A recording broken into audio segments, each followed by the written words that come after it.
तो दोस्तों फाइनली हम लोग रेडी हैं डे 2 के टूर के लिए।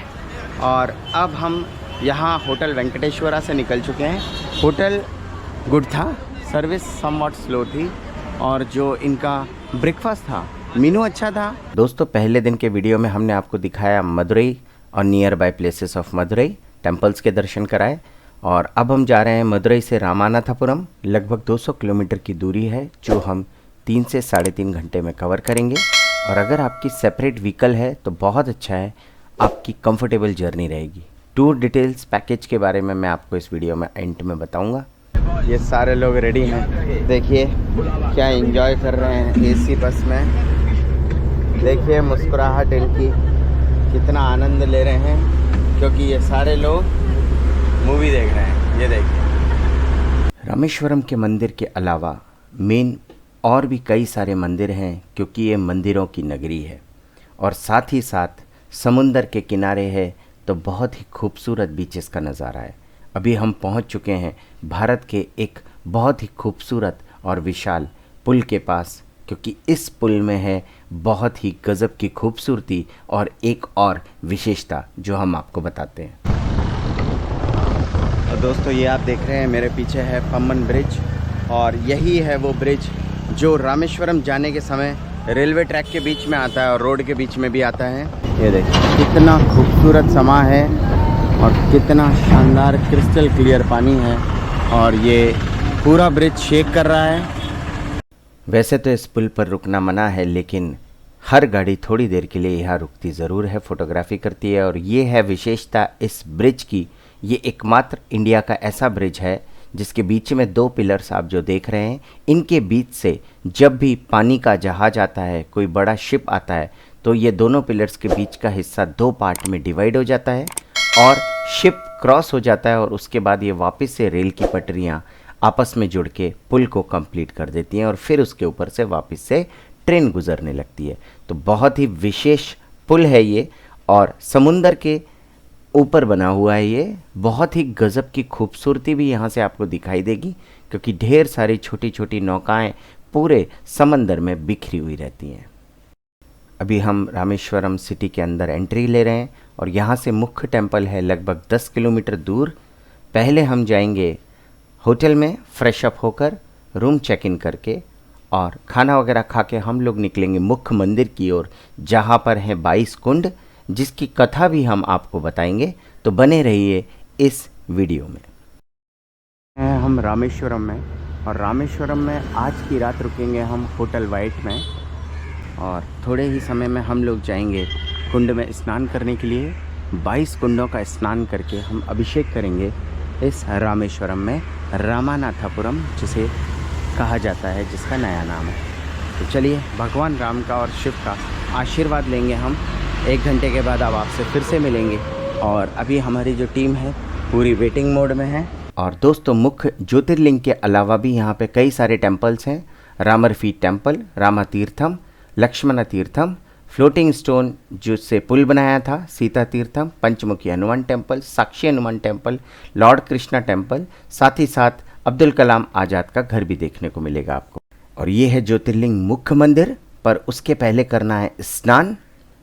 22 कुंड के बारे में कहा जाता है तो जब राजा राम रावण को पराजित करके लंका से लौटे थे तो उनके ऊपर ब्रह्म हत्या का दोष लगा था।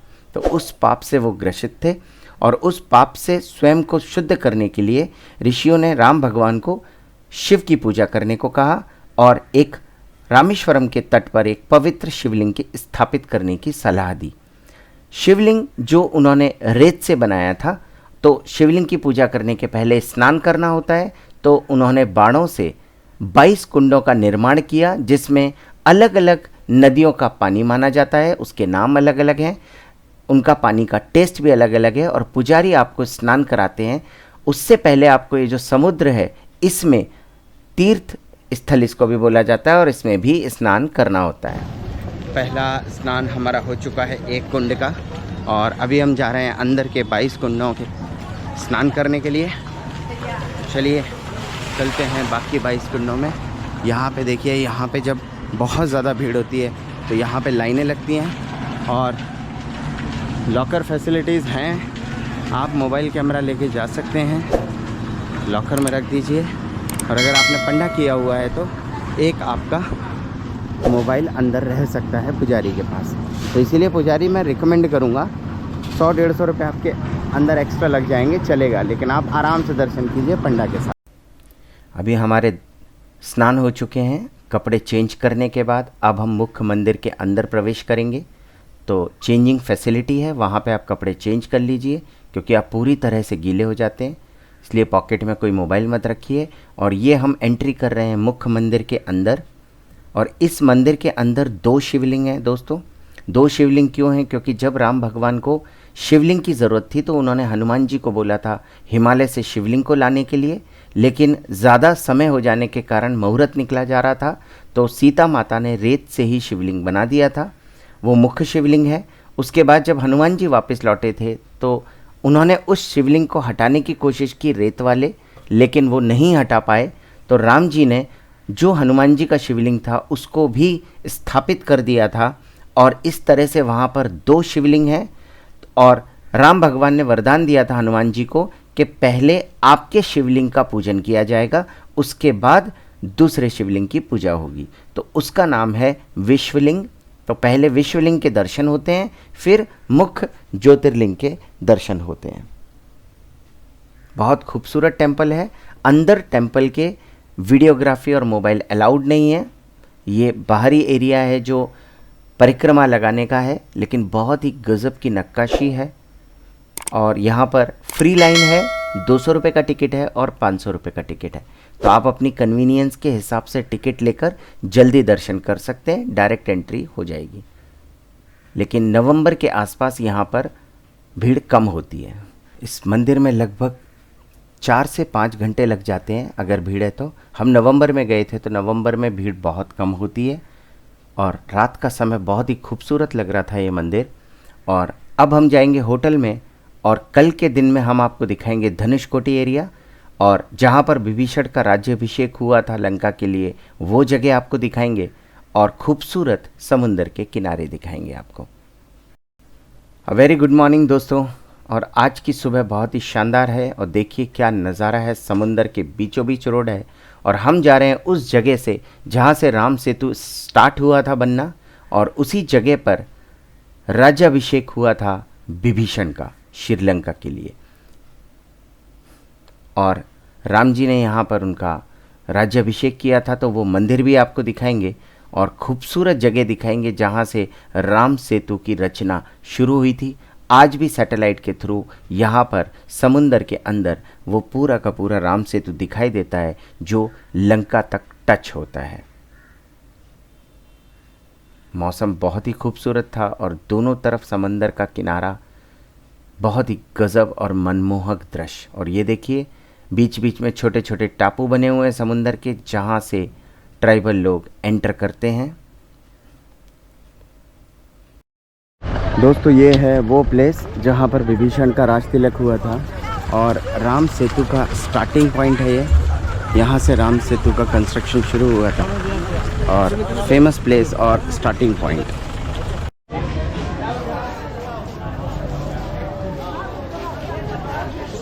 This holy place where lord Rama conducted Pattabhishekam of Vibhishana, brother of King Raman, after the battle against Ravana. This is the place. और चलिए करते हैं प्रवेश अंदर इस मंदिर में। बहुत ही खूबसूरत और बहुत ज़्यादा प्राचीन मंदिर है, और ये सबूत है उन सभी लोगों के लिए जो नास्तिक लोग धर्म पर विश्वास नहीं करते हैं और रामायण उनको एक फिल्म स्टोरी जैसी लगती है। उन सब के ये सबूत बने हुए हैं, गवाह हैं। गर्भगृह में कैमरा अलाउड नहीं है, तो अंदर से आपको नहीं दिखा सकते हैं। दर्शन करने के बाद बाहर मिलते हैं। अब हम विदा लेते हैं इस मंदिर से, और अगला मंदिर है हमारा धनुषकोटी। तो धनुषकोटी में जाके मिलते हैं आपसे। और दोस्तों जब यहाँ पर बहुत ज़्यादा भीड़ होती है, जब पीक सीज़न होता है दिसंबर जनवरी का, तो राज्याभिषेक जो हुआ है विभीषण का, उस मंदिर से ही लंबा जाम लग जाता है। तो कई लोग धनुषकोटी के लास्ट पॉइंट तक नहीं पहुँच पाते हैं, लेकिन हम किस्मत वाले थे, ज़्यादा रश नहीं था, तो हम लोग अंतिम छोर तक जा रहे हैं धनुषकोटी के। पहले ये रास्ता कच्चा हुआ करता था और कई बार बंद हो जाता था बिकॉज़ पानी आ जाता था, लेकिन अब इसकी हाइट बढ़ाकर आपको इजीली लास्ट पॉइंट तक जाने का मौका मिल रहा है। दोनों तरफ समुंदर है नीले कलर का और बहुत ही ज़्यादा खूबसूरत दिखाई दे रहा है। तो चलिए पहुंचते हैं धनुषकोटी एंड पॉइंट पर। तो दोस्तों, इस समय है हम खूबसूरत जगह पे जिसका नाम है धनुषकोटी। यही वो जगह है जहाँ से राम सेतु की शुरुआत हुई थी और यही वो जगह है जहाँ पर इन दो सागरों का मिलन हुआ है। बहुत ही खूबसूरत जगह है। अगर हम अंडमान निकोबार को छोड़ दें तो इंडिया का ये लास्ट पॉइंट है। That is very very beautiful. तो दोस्तों, अगर आप रामेश्वरम आते हैं तो कंपलसरी विज़िट पॉइंट है। 2 दिन लगेंगे आपको, एक दिन लोकल रामेश्वरम में और एक दिन धनुषकोटी एरिया में। आइए यहाँ पर एंजॉय कीजिए इस खूबसूरत समुद्र की बीच को एंजॉय कीजिए। आप नहा सकते हैं और लहरों का आनंद उठा सकते हैं। और दोस्तों, यहाँ पर दूरबीन से आपको श्रीलंका की बॉर्डर भी दिखाई दी जाती है। टेलीस्कोप चार्जेस बेसिस होते हैं और आप इंजॉय कर सकते हैं दूर तक बॉर्डर का। साथ ही साथ यही वो जगह है जहाँ पर बंगाल की खाड़ी, हिंद महासागर, ये दोनों आपस में मिल जाते हैं।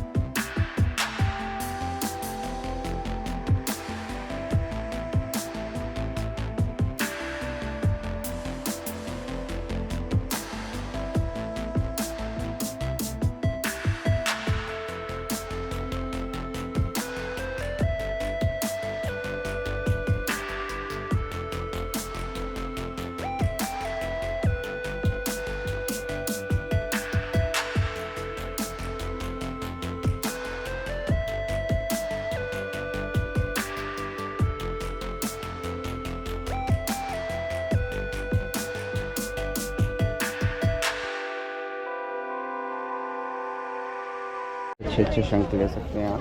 देखिए बहुत सारी चीज़ें हैं। पत्थर ले सकते हैं आप, बहुत सारी वैरायटी, बहुत खूबसूरत।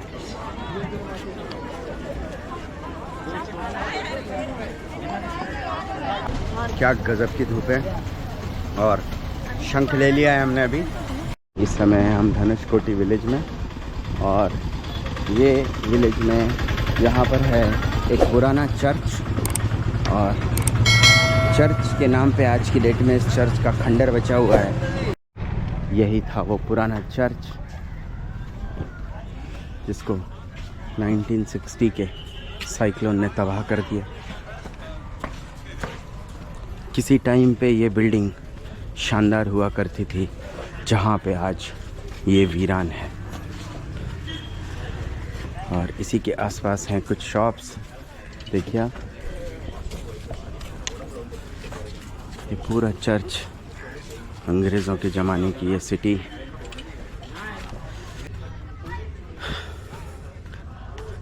ये पहले धनुषकोटी पूरा एक कंप्लीट सेटल्ड विलेज था जहाँ पे एक रेलवे स्टेशन हुआ करता था और आज यहाँ पर कुछ भी नहीं। तो दोस्तों, यहाँ पर है पुराना अंग्रेज़ों के ज़माने का रेलवे स्टेशन। ये रेलवे स्टेशन जहाँ पर कभी ट्रेन की आवाज़ गूंजा करती थी, आज खंडर में तब्दील हो चुका है। यही है पुराना रेलवे स्टेशन। इसका मतलब यहाँ पर ट्रेन आया करती थी और ट्रेन की पटरियाँ भी आपको दिखाते हैं। ये देखिए, ये हैं ट्रेन की पटरियाँ, पुरानी ट्रेन की पटरियाँ। तो ये ट्रैक हुआ करता था रेलवे स्टेशन का। छोटी ट्रेन चलती थी यहाँ से और यहाँ तक जाती थी और ये था धनुषकोटी स्टेशन। लेकिन 1960 के साइक्लोन में सब कुछ धराशायी कर दिया। जो रेलवे स्टेशन कभी ट्रेन की आवाज़ से गूंजा करता था, आज यहाँ खंडर में तब्दील हो चुका है। और यहाँ पर है एक छोटा सा शिवालय।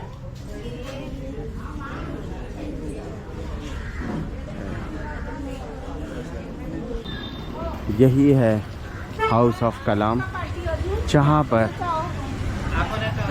कलाम साहब रहा करते थे। इसी घर में उन्होंने अपना बचपन गुजारा। इस घर को आज म्यूज़ियम में कन्वर्ट कर दिया गया है और कलाम साहब से रिलेटेड सारी प्रदर्शनी यहाँ पर लगाई हुई है। हाउस ऑफ कलाम के पास ही है फेमस शॉप शंख के लिए।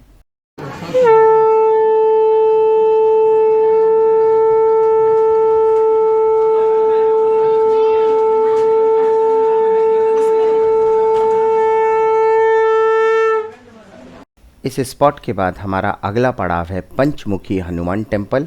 बहुत ही विशाल प्रतिमा है हनुमान जी की यहाँ पर।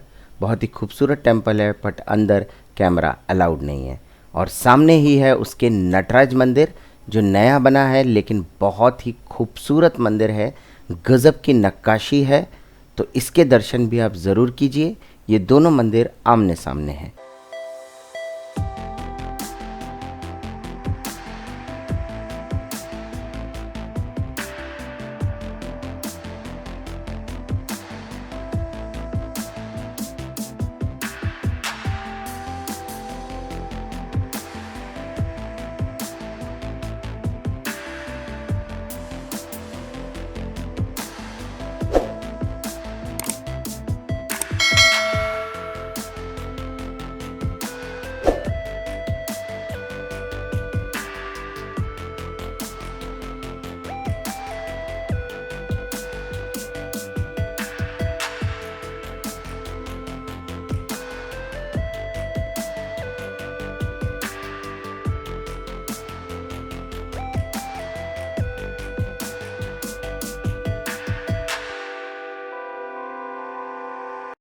और दोस्तों, हम लोग दोपहर में निकल पड़े हैं रामेश्वरम से कन्याकुमारी की ओर। लगभग 6 घंटे का रास्ता है। काफ़ी लंबा रास्ता है, लेकिन रास्ते में बहुत ही खूबसूरत खूबसूरत ढाबे हैं, कैफ़ेज़ हैं। तो आप रास्ते में रुकिए और तमिलनाडु की फ़ेमस यहाँ पर चेन्नई कॉफ़ी है, वो ज़रूर पीजिएगा।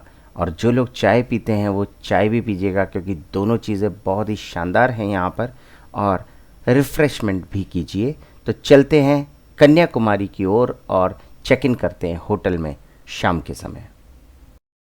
तो अब चलते हैं हम हमारे रूम में। और ये है AR रेसिडेंसी।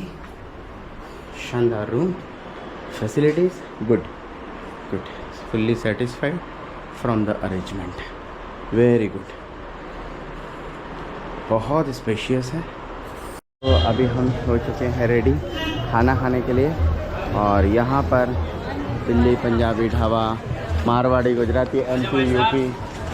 दोस्तों, रामानाथपुरम में थोड़ा खाने का इशू है, तो उतना अच्छा खाना आपको नहीं मिलेगा। लेकिन कन्याकुमारी में सभी तरह का नॉर्थ इंडियन, साउथ इंडियन, हर तरह का फूड आपको मिलेगा। तो आप यहाँ पर आराम से भोजन कर सकते हैं। और कल सुबह हम आपको दिखाएंगे अगले वीडियो में विवेकानंद स्मारक से खूबसूरत सनराइज़। तो मिलेंगे अगले वीडियो में, तब तक के लिए नमस्कार।